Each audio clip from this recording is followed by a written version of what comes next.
नमस्कार, स्वागत है आप सभी का डीडी न्यूज के इस खास बुलेटिन एक्सप्रेस 100 में, जहां हम आपके लिए लेकर आते हैं राजनीति, मनोरंजन, देश, दुनिया, खेल और व्यापार जगत की सभी बड़ी खबरों को एक्सप्रेस यानी कि फटाफट अंदाज में। आपके साथ मैं हूं संध्या शर्मा। तो देखिए खबरें तेज रफ्तार से। टेरर फंडिंग मामले में अलगाववादी नेता शब्बीर शाह को बड़ा झटका लगा है। अलगाववादी नेता शब्बीर शाह को दिल्ली हाईकोर्ट से राहत नहीं मिली। दिल्ली हाईकोर्ट ने शब्बीर शाह की जमानत याचिका खारिज की। शब्बीर शाह टेरर फंडिंग मामले में आरोपी है। शब्बीर शाह को 4 जून 2019 को एनआईए ने गिरफ्तार किया था। शब्बीर शाह पर कई पाकिस्तानी आतंकियों के संपर्क में रहने का भी आरोप है। बांग्लादेश में उपद्रवियों का उत्पात लगातार जारी है। उपद्रवियों ने अब नोबेल पुरस्कार विजेता रविंद्रनाथ टैगोर के कचहरीबाड़ी स्थित पैतृक घर को निशाना बनाया है। रविंद्रनाथ टैगोर का ये पैतृक घर बांग्लादेश के सिराजगंज जिले में है। उपद्रवियों ने टैगोर विरोधी नारे लगाए और घर की खिड़कियों, दरवाजों और फर्नीचर को नुकसान पहुंचाया। भाजपा ने प्रेस वार्ता करते हुए कहा कि यह विषय बहुत गंभीर है। बांग्लादेश की अंतिम सरकार व्यवहार उचित नहीं है। भाजपा ने कहा, रविंद्रनाथ टैगोर के आवास पर हमला निंदनीय है। टैगोर के घर पर हमला पूर्व नियोजित था। अंतर्राष्ट्रीय योग दिवस का काउंटडाउन शुरू हो गया है। केंद्रीय आयुष राज्य मंत्री प्रताप राव जाधव ने आज प्रेस वार्ता की। उन्होंने कहा, यह कार्यक्रम किसी योग रिवॉल्यूशन से कम नहीं है। उन्होंने कहा, हर गांव, हर शहर, हर क्षेत्र में योग का आयोजन होगा। उन्होंने कहा, योग केवल आसन तक सीमित नहीं, जीवन जीने की कला है। केंद्रीय आयुष राज्य मंत्री ने कहा, योग का विशेष कार्यक्रम का आयोजन विशाखापट्टनम में होगा। योग अनप्लग युवाओं को विशेष रूप से समाहित करती है। केंद्रीय कृषि मंत्री शिवराज सिंह चौहान आज गुजरात के बारडोली में विकसित कृषि संकल्प अभियान कार्यक्रम में शामिल हुए। इस दौरान कृषि मंत्री ने कहा, पीएम के दिखाए गए रास्ते पर देश के किसान आगे बढ़ रहे हैं।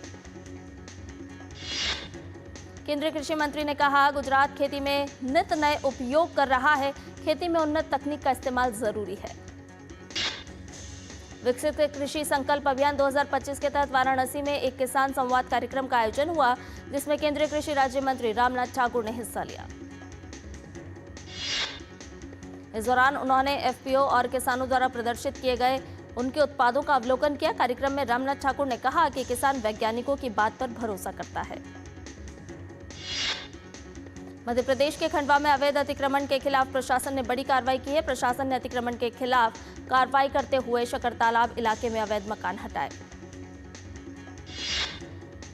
खंडवा नगर निगम आयुक्त प्रियंका राजावत ने बताया कि 16 एकड़ के इलाके में शकर तालाब है। इसमें अतिक्रमण करके पक्के निर्माण किए गए हैं। लगभग 100 घर यहां से हटाए गए हैं। कुछ घरों पर स्टे मिला हुआ है। पाकिस्तान के लिए जासूसी करने के आरोप में गिरफ्तार कासिम और हसीन को 14 दिनों की न्यायिक हिरासत में भेजा गया। पुलिस रिमांड की अवधि खत्म होने से 2 दिन पहले ही दोनों को कोर्ट में पेश किया गया था। चंडीगढ़ में ड्रग फ्री इंडिया वॉकाथॉन का आयोजन किया गया। भारत को नशा मुक्त बनाने के उद्देश्य से आयोजित इस वॉकाथॉन में लोगों को नशे से दूर रहने की सलाह दी गई। बीते 11 वर्षों में प्रौद्योगिकी के क्षेत्र में काफी विकास हुआ है। प्रधानमंत्री नरेंद्र मोदी ने एक्स पर कहा कि प्रौद्योगिकी की शक्ति का लाभ उठाने से लोगों को अनगिनत फायदे मिले हैं। सेवा वितरण और पारदर्शिता को बहुत बढ़ावा मिला है। प्रधानमंत्री ने एक अन्य एक्स पोस्ट पर लिखा, भारत के युवाओं की मदद से हम इनोवेशन और टेक्नोलॉजी के अनुप्रयोग में उल्लेखनीय प्रगति कर रहे हैं। यह आत्मनिर्भर बनने और वैश्विक तकनीकी महाशक्ति बनने के हमारे प्रयासों को भी मजबूत कर रहा है। विदेश मंत्री डॉक्टर एस जयशंकर बेल्जियम के दौरे पर हैं। बुधवार को विदेश मंत्री ने German Marshall fund Brussels forum 2025 में यूरोपीय संघ के साथ भारत के संबंधों के महत्व पर प्रकाश डाला। विदेश मंत्री डॉक्टर एस जयशंकर ने कहा कि यूरोपीय संघ के साथ मुक्त व्यापार समझौता इस वर्ष के अंत तक संभव है। उन्होंने कहा कि भारत यूरोपीय संघ के साथ अपने संबंधों को बहुत महत्व देता है और मुक्त व्यापार समझौता वार्ता में अच्छी प्रगति हुई है। विदेश मंत्री डॉक्टर एस जयशंकर ने आगे कहा कि दुनिया को यह समझने की आवश्यकता है कि आतंकवाद वैश्विक चिंता का विषय है और ये खतरा अंततः दुनिया के बाकी हिस्सों को भी प्रभावित करेगा। केंद्रीय वाणिज्य और उद्योग मंत्री पीयूष गोयल स्वीडन के दौरे पर हैं। पीयूष गोयल ने भारत स्वीडन उच्च स्तरीय व्यापार और निवेश नीति फोरम में भाग लिया, जिसमें सहयोग की अपार संभावनाओं पर चर्चा हुई।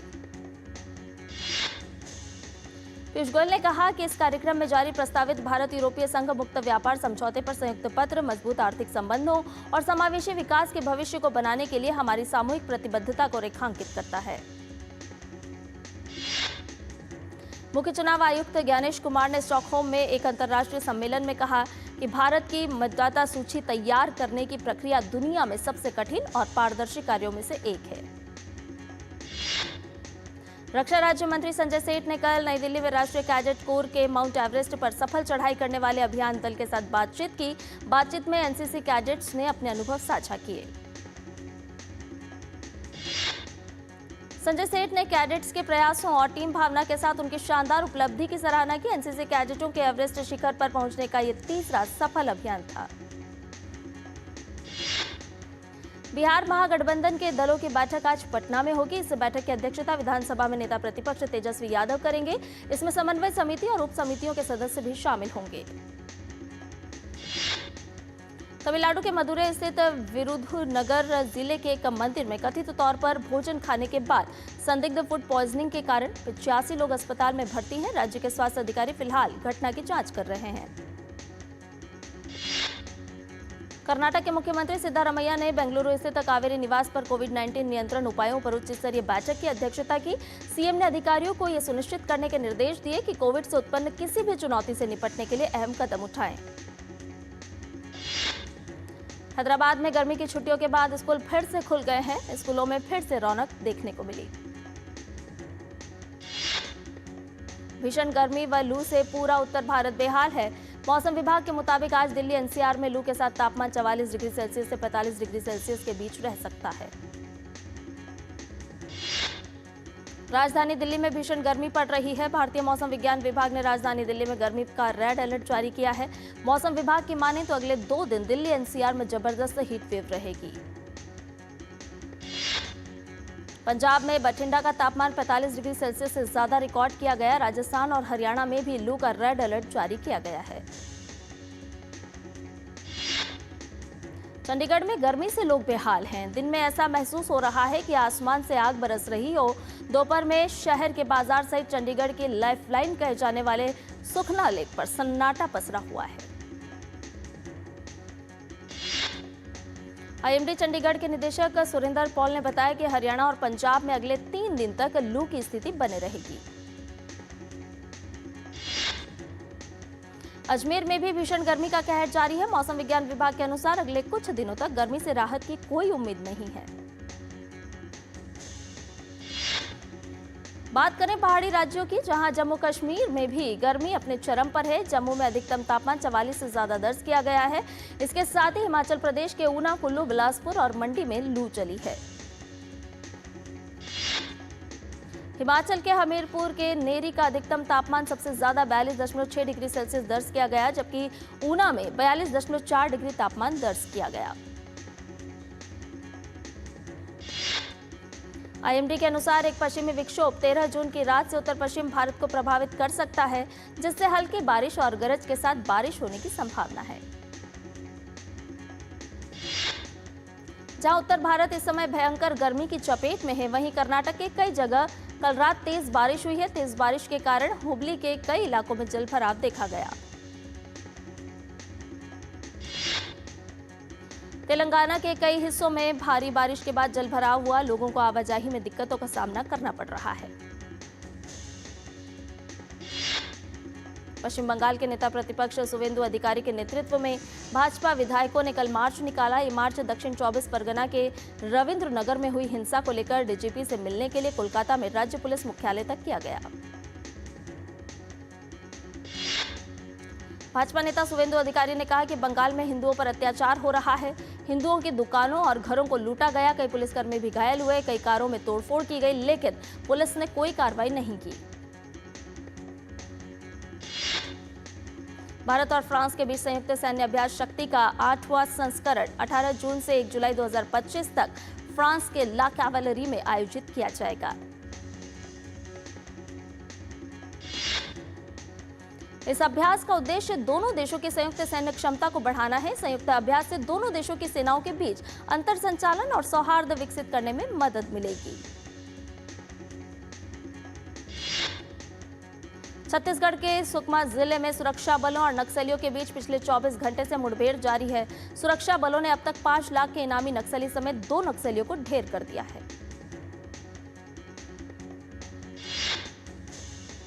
मारे गए नक्सलियों में एक महिला नक्सली भी है शामिल। जवानों ने नक्सलियों के पास से हथियार भी बरामद किए हैं, जिसमें एक इंसास राइफल, 12 बोर की एक राइफल, अन्य हथियार, गोला बारूद और विस्फोटक सामान शामिल है।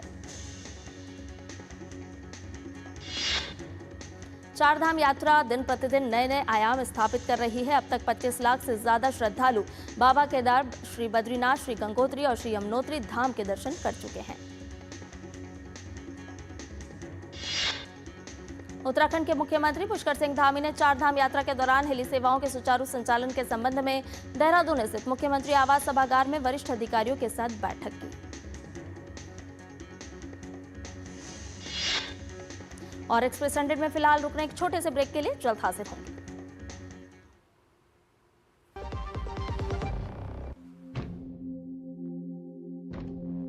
मैं बनूंगा फौजी और दुश्मन को उसके घर में घुस के मारूंगा। मैं बनाऊंगी अपने फौजी भाई बहनों के लिए हथियार। ये नया भारत बड़ा हुआ है आर्म्ड फोर्सेस के पराक्रम और आत्मनिर्भर भारत की मिसालें देखते हुए। तभी तो ये चल पड़ा है पीएम मोदी के साथ विकसित भारत बनाने। जब धरती चीर कर निकलता है लोहे का पत्थर और मिलता है मोंगिया के जोश से, फिर तपता है, पिघलता है और बनता है फौलाद। अब होता है सरिया सारी खूबियों के साथ। मोंगिया स्टील, मजबूत देश का मजबूत सरिया। और ब्रेक के बाद एक्सप्रेस 100 में आपका एक बार फिर से स्वागत है। बीते 11 वर्षों में ग्रामीण विकास व डिजिटल समावेशन की दिशा में कई क्रांतिकारी कदम, जिसमें यूपीआई से मार्च 2025 में सिर्फ एक महीने में 18 करोड़ 30 लाख से अधिक के हुए लेन देन। दूसरी तरफ आंकड़ों के मुताबिक बीते 11 वर्षों में ग्रामीण क्षेत्र में इंटरनेट कनेक्शन 37.78 करोड़ से बढ़कर 52.73 करोड़ हुए। बीते 11 वर्षों में इंटरनेट कनेक्शन 25.15 से बढ़कर 96.96 करोड़। 2025-26 के केंद्रीय बजट में प्रधानमंत्री कृषि सिंचाई योजना के लिए 8,259.85 करोड़ रुपए आवंटित किए गए, जिससे भारत के कृषि क्षेत्र में सिंचाई सुविधाओं को बढ़ाने और जल उपयोग दक्षता में सुधार करने के लिए सरकार की प्रतिबद्धता को बल मिला। मध्य प्रदेश सरकार ने ग्रामीण संपर्क को नई दिशा देते हुए सड़क विहीन 20,650 मजरे टोलों तक पक्की सड़क पहुंचाने की योजना को दी मंजूरी। वित्त मंत्री निर्मला सीतारमण ने कहा कि प्रधानमंत्री नरेंद्र मोदी के नेतृत्व वाली सरकार के तहत एक दशक में प्रत्यक्ष लाभ हस्तांतरण में 90 गुना से अधिक की वृद्धि हुई है। खुदरा महंगाई के आंकड़े आने से पहले सपाट खुला भारतीय शेयर बाजार। सेंसेक्स 69.22 अंक बढ़कर 82,584.36 पर कर रहा है कारोबार, जबकि निफ्टी 23.65 अंक बढ़कर 25,165.05 पर कारोबार कर रहा था। भारतीय प्रतिभूति और विनिमय बोर्ड ने नेशनल स्टॉक एक्सचेंज को मासिक बिजली फ्यूचर्स कॉन्ट्रैक्ट लॉन्च करने की दी मंजूरी। अदानी समूह की सीमेंट कंपनियों ने जम्मू कश्मीर के चिनाब नदी पर बने दुनिया के सबसे ऊंचे मेहराब रेल पुल के निर्माण में कुल 65,000 टन सीमेंट की आपूर्ति की है। पेट्रोलियम एवं प्राकृतिक गैस विनियामक बोर्ड के अनुसार वाहनों, खाना पकाने और औद्योगिक उद्देश्यों में प्राकृतिक गैस का ईंधन के उपयोग के कारण भारत में प्राकृतिक गैस की खपत 2030 तक करीब 60% बढ़ेगी और 2040 तक ये दोगुनी होगी। केंद्रीय मंत्रिमंडल ने बुधवार को झारखंड, कर्नाटक और आंध्र प्रदेश के 7 जिलों से होकर गुजरने वाले 2 रेलवे परियोजनाओं को मंजूरी दी, जिनकी कुल लागत 6,405 करोड़ रुपए। राष्ट्रपति डोनाल्ड ट्रंप ने गोल्ड कार्ड नाम से एक नई इमिग्रेशन पहल के लिए वेटिंग लिस्ट शुरू की है, जो संयुक्त राज्य अमेरिका में कानूनी निवास के लिए 43 करोड़ रुपए का रास्ता है। दक्षिण कोरियाई कंपनियों ने वैश्विक प्रौद्योगिकी युद्ध के बीच अपनी प्रतिस्पर्धात्मक बढ़ाने के प्रयासों के तहत पिछले साल अनुसंधान एवं विकास परियोजनाओं पर रिकॉर्ड 61.1 बिलियन डॉलर खर्च किए। ट्रंप प्रशासन की इमिग्रेशन कार्रवाई के खिलाफ प्रदर्शन तेज हो गए हैं। अमेरिकी मीडिया के अनुसार यहां 20 से ज्यादा शहरों में हजारों लोग उतर आए हैं और 400 से अधिक लोग गिरफ्तार किए गए। लॉस एंजलिस में प्रदर्शनकारियों ने यातायात को रोक दिया है। शिकागो में भीड़ ने डाउनटाउन लूप में मार्च किया, जिसके चलते कुछ समय के लिए यातायात बाधित हो गया। न्यूयॉर्क में भी कुछ ऐसे ही हालात देखने को मिले हैं। यहां फेडरल इमिग्रेशन बिल्डिंग के पास लोअर मैनहट्टन से प्रदर्शनकारियों का ग्रुप मार्च कर रहा था। इसके अलावा San Francisco, Seattle, Houston, Dallas, San Antonio और वॉशिंगटन डीसी में विरोध प्रदर्शन हुए। इस दौरान प्रदर्शनकारियों की पुलिस के साथ झड़प भी देखने को मिली। अमेरिका ने मिडिल ईस्ट से अपना स्टाफ कम करने का फैसला लिया है। ट्रंप ने इस संबंध में कहा कि ये एक खतरनाक जगह हो सकती है। अमेरिका के राष्ट्रपति डोनाल्ड ट्रंप ने बयान दिया है कि ईरान के पास परमाणु हथियार होने की अनुमति अमेरिका नहीं देगा। वहीं ईरानी विदेश मंत्री सईद अब्बास अरागची ने कहा कि ईरान के परमाणु कार्यक्रम की शांतिपूर्ण प्रकृति को जारी रखने के लिए अमेरिका के साथ समझौता पहुंच के भीतर है। यूरोप परिषद के महासचिव एलन बर्सेट आर्मेनिया का दौरा करेंगे। वे आर्मेनिया के राष्ट्रपति, प्रधानमंत्री, राष्ट्रीय विधानसभा के अध्यक्ष और न्याय मंत्री से मुलाकात करेंगे। चीन अफ्रीका सहयोग मंच के परिणामों के प्रभावी कार्यान्वयन के लिए समन्वयों की मंत्री स्तरीय बैठक सफलतापूर्वक संपन्न हुई।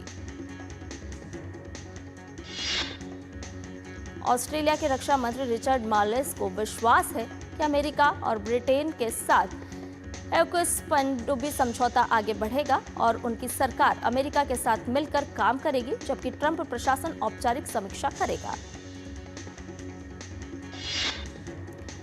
चीन के चोंगकिंग में एक मोटरसाइकिल पार्किंग स्थल में भीषण आग लग गई। स्थानीय अग्निशमन सेवाओं ने कहा है कि इस घटना में किसी के हताहत होने की खबर नहीं है।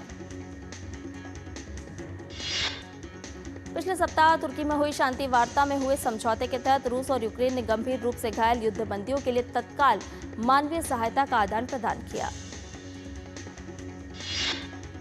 रूस ने पूर्वी मोर्चे पर युद्ध के दौरान मारे गए 1212 यूक्रेनी सैनिकों के शव बुधवार को लौटा दिए और बदले में 27 शव प्राप्त किए। 12 जून यानी आज ही के दिन पूरी दुनिया विश्व बाल श्रम विरोधी दिवस मना रही है, जिसका उद्देश्य इस गंभीर जानलेवा मुद्दे के बारे में जागरूकता फैलाना है। इजराइल ने गाजा पर एक बार फिर बड़ा हमला किया है। इजरायली गोलीबारी और हवाई हमलों में 60 फिलिस्तीनियों की मौत हो गई है, जिनमें 25 की मौत खाद्य सामग्री वितरण केंद्र के पास हुई। गाजा के स्वास्थ्य अधिकारियों के अनुसार इजराइल के सैन्य अभियान में अब तक लगभग 55,000 फिलिस्तीनी मारे जा चुके हैं। इजराइल ने घोषणा की है कि वो कब्जे वाले पश्चिमी तट पर अपने सैन्य अभियान को बढ़ा रहा है।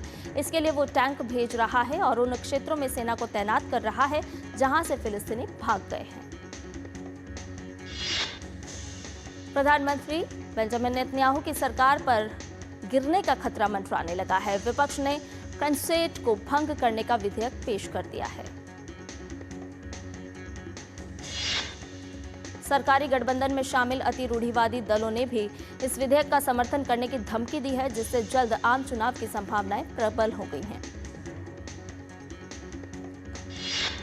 लगातार तीसरी रात उत्तरी आयरलैंड के विभिन्न हिस्सों में हिंसा भड़क उठी, जिसमें नकाबपोश युवकों ने एक मनोरंजन केंद्र में आग लगा दी। सैकड़ों नकाबपोश दंगाइयों ने पुलिस पर हमला किया और बल्लीमेना में घरों और कारों को आग लगा दी। ये शहर बेलफास्ट से 45 किलोमीटर और 28 मील दूर 30,000 लोगों का शहर है। दक्षिण अफ्रीका के ईस्टर्न केप प्रांत में भारी बारिश और बर्फबारी के कारण आई भयंकर बाढ़ में कम से कम 49 लोगों की मौत हो गई है। दक्षिण अफ्रीका के राष्ट्रपति सिरिल रामाफोसा ने इस भीषण त्रासदी पर प्रभावित परिवारों के प्रति संवेदना व्यक्त की है। राष्ट्रपति कार्यालय ने बताया कि राष्ट्रीय आपदा प्रबंधन केंद्र स्थानीय प्रशासन के साथ मिलकर राहत और बचाव कार्य में जुटा हुआ है। रूस दिवस पर अपने संदेश में उत्तर कोरिया के नेता किम जोंग उन ने रूसी राष्ट्रपति व्लादिमीर पुतिन को अपना गहरा मित्र बताया और कहा कि उनका देश हमेशा मॉस्को के साथ खड़ा रहेगा। वर्ल्ड टेस्ट चैंपियनशिप फाइनल के पहले दिन ऑस्ट्रेलिया की टीम 212 रन पर सिमट गई, जिसके जवाब में दक्षिण अफ्रीका ने स्टंप्स तक 4 विकेट पर 43 रन बनाए हैं।